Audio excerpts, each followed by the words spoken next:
Hello students, देखिए आज के क्लास में हम लोग एक टॉपिक करने वाले दैट इज़ डाइलेक्ट्रिक लॉस। तो अगर हमने कैपेसिटर लिया हुआ है, दो प्लेट के बीच में अगर कोई हम मटेरियल रखते हैं और हमने एसी वोल्टेज रखा हुआ है हाई फ्रीक्वेंसी में, तो कभी भी देखिए उसके अंदर लॉस ऑफ एनर्जी रहेगी, तो उसको हम बोलते हैं डाइलेक्ट्रिक लॉस। तो ये इसके वजह से होता है क्योंकि मॉलिक्यूल्स जो पोलराइज होते हैं वो फेज़ में नहीं रहता है वोल्टेज के साथ में। जैसे आप फेज़ रिवर्सेबल करोगे, जैसे आप वोल्टेज को रिवर्स करते जाओगे तो पोलराइजेशन को भी रिवर्स होना पड़ता है, तो वो फेज़ में नहीं रहता है। इसकी वजह से डाइलेक्ट्रिक लॉस रहता है, तो वो डाइलेक्ट्रिक मटेरियल के अंदर रहता है और ये हाई फ्रीक्वेंसी के अंदर रहता है।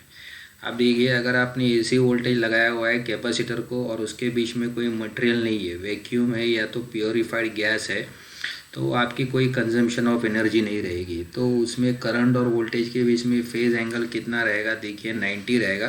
तो पावर का इक्वेशन जो हम लोग लगाते हैं पावर लॉस, वो V I into cos theta है। तो थीटा 90 होने से क्या हो जाएगा, कोई भी पावर लॉस नहीं होगा डाइलेक्ट्रिक के अंदर।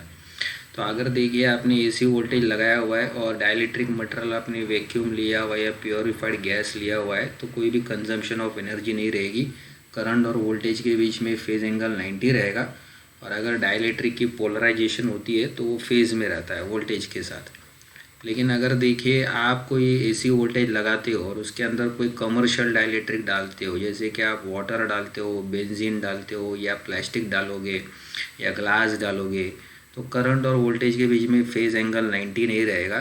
तो ये देखिए, ये फेज़ एंगल जो है थीटा, ये ऑलवेज लेस देन 90 रहेगा। और ये जो डेल है इसको हम बोलते हैं कॉम्प्लीमेंट्री एंगल। तो ये पावर लॉस की इक्वेशन में आएगा। तो अगर हम इस पावर लॉस का इक्वेशन देखते हैं तो देखिए, ये पावर लॉस जो है डाइलेक्ट्रिक के अंदर P is equal to V I cos theta है। उसको या तो आप वो यूज़ कर सकते हो या तो ये यूज़ कर सकते हो। तो अगर पावर लॉस हम लोग इक्वेशन देखते हैं तो V I into cos theta है। तो आप देखिए, ये थीटा आपका 90 नहीं रहेगा। अगर आप एसी वोल्टेज लगा रहे हो कमर्शियल डाइलेक्ट्रिक को, जैसे कि ग्लास और प्लास्टिक, तो ये थीटा आपका 90 नहीं रहेगा, ये थीटा लेस देन 90 रहेगा, तो पावर लॉस हो जाएगा। तो अगर हम लोग पावर लॉस का इक्वेशन ये थीटा की जगह पे अगर हम लोग डेल लेते हैं, तो ये इक्वेशन हम लगा सकते हैं।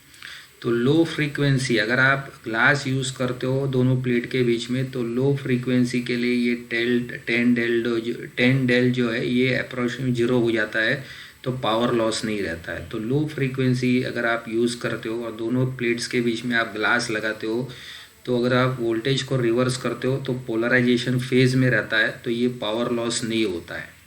लेकिन लो फ्रीक्वेंसी के अंदर अगर आप हाई फ्रीक्वेंसी लगाओगे तो क्या हो जाएगा, आप हाई फ्रीक्वेंसी ए लगाते हो तो डाइलेक्ट्रिक कांस्टेंट का इक्वेशन देखिए क्या रहेगा, epsilon r one minus j into epsilon r two, और टेन डेल जो रहेगा epsilon r two upon epsilon r one. तो अगर डाइलेक्ट्रिक लॉस नहीं होना चाहिए तो ये टेन डेल को 0 होना पड़ेगा, और टेन डेल को 0 होने के लिए ये जो इमेजनरी कंपोनेंट है एप्सिलॉन आर टू, इसको आपको 0 होना पड़ेगा। अगर ये 0 हो जाएगा तो देयर फॉर नो लॉसेस रहेगा। तो डाइलेक्ट्रिक लॉस जो है ये इमेजनरी पार्ट जो रहता है इससे मालूम किया जाता है। एसी के अंदर हम डाइलेक्ट्रिक कांस्टेंट को कैसे लिखते हैं, epsilon r one minus j into epsilon r two. तो अगर आपको डाइलेक्ट्रिक लॉस नहीं चाहिए तो ये टेन डेल को 0 होना पड़ेगा। तो टेन डेल कब 0 हो जाएगा, जब ये इमेजनरी पार्ट 0 हो जाएगा, तो हमारा डाइलेक्ट्रिक कांस्टेंट देखिए ये एप्सिलॉन आर ही रहेगा।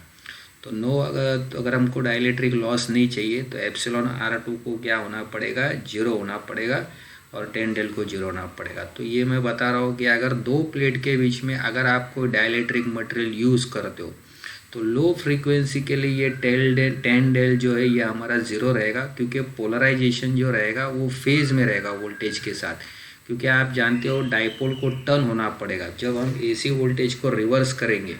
आप देखिए, अब ये एसी वोल्टेज हम लगा रहे, और जब एसी वोल्टेज लगा रहे तो ये इलेक्ट्रिक फील्ड डाइपोल जो है, ये डाइपोल को जब मॉलिक्यूल पोलराइज हो जाता है तो उनको ये इलेक्ट्रिक फील्ड अगर आप रिवर्स करते हो तो उनको भी, मॉलिक्यूल्स को भी पोलराइजेशन को रिवर्स होना पड़ेगा।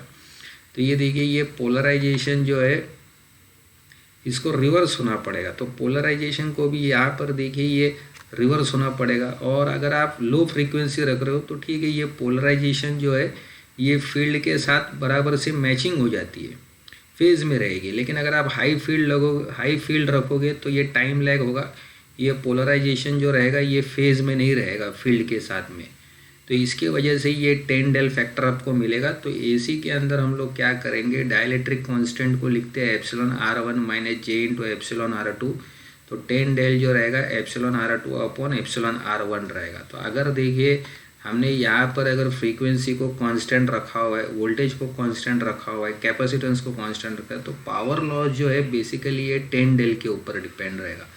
और 10 डेल जो रहेगा हमारा epsilon R2 upon epsilon R1 के ऊपर। तो डाइलेक्ट्रिक लॉसेज जो रहेगा ये एप्सिलॉन R2 के ऊपर डिपेंड रहेगा। तो अगर एप्सिलॉन R2 हमारा 0 हो जाता है तो डाइलेक्ट्रिक लॉस भी हमारा क्या हो जाएगा, 0 हो जाएगा। तो I hope students it is clear to all of you. Thank you everybody.